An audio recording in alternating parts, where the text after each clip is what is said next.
Good morning, guys.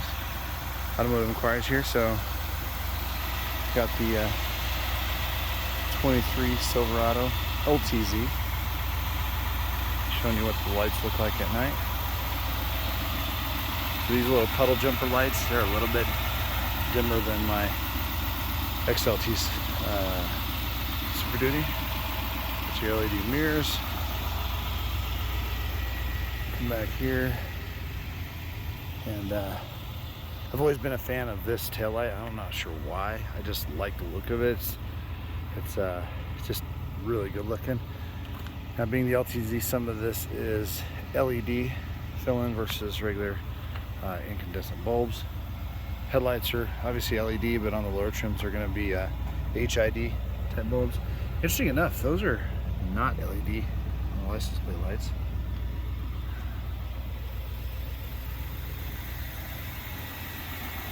So then when we pop the open, you'll notice LTZ, this was not a special order, no bed light, odd. The cargo lamp doesn't come on when you turn that or unlock it, odd. We do have some LED light up here on the inside. And then once you shut the door and that goes off, there's zero light back here. So this is why I like lighter interiors. If there's no ambient lighting, so absolutely no ambient lighting in the doors. When the switch gets turned on, which let's reach up here and do that.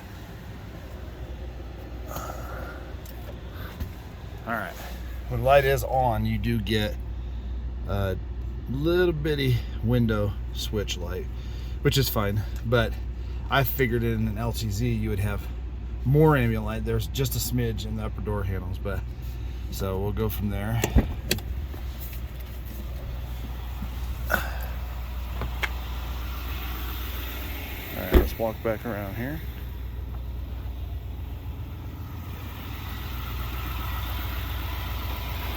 Now let's get in here. Now, if we turn on this light, it turns on these spotter lamps and they'll shine forward. So these right here, they're pretty bright.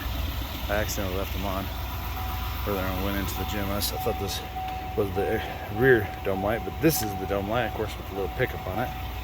And then this is LED, which I appreciate that. But I'd definitely be adding those rear bed lights because I always put a tonneau on there. This is my truck, so I won't be doing that with this truck, but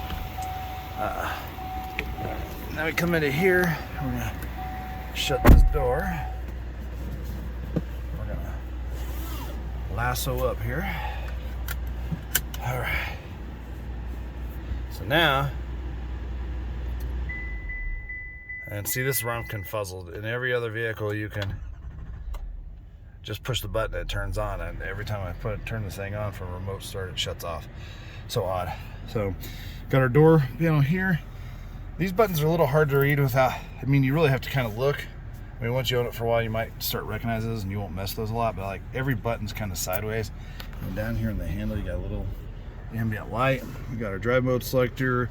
They went with white in here, which is fine. It's a little sharper.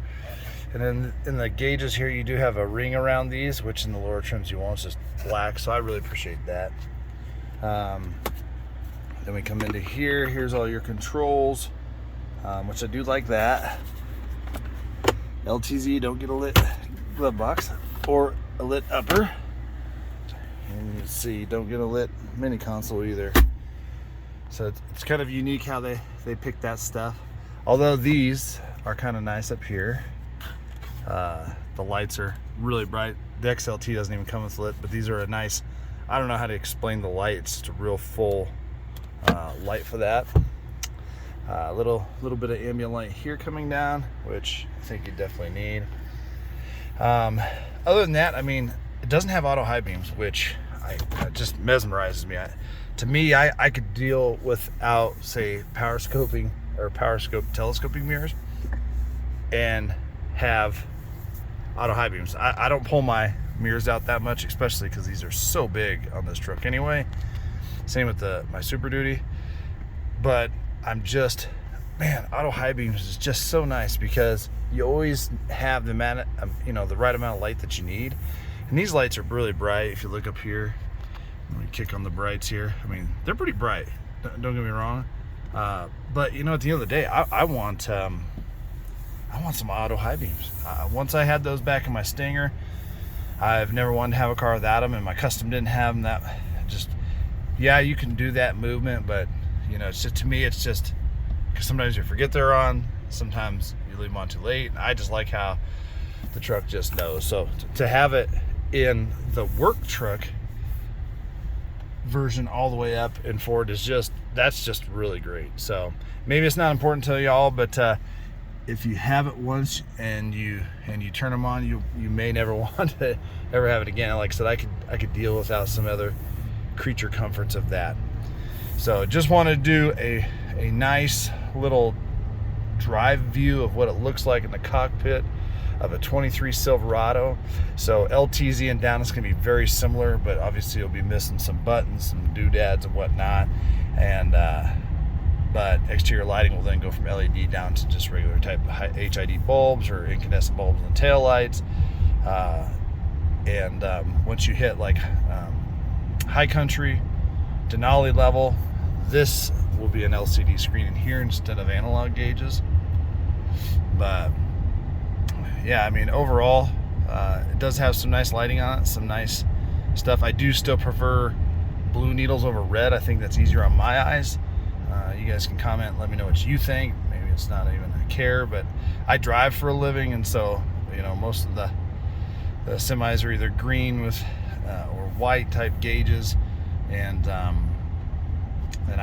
prefer blue and green over bright white with red. But nonetheless, that is what the LTZ is going to look like on the inside, guys. Got a lot more exciting content coming soon. Please do subscribe, guys. Trying to hit that 2,000 mark on my subscribers. Heck, why stop at 2,000? Let's go for 10, and let's see how many views we can put up on there. And I appreciate you guys stopping by and watching.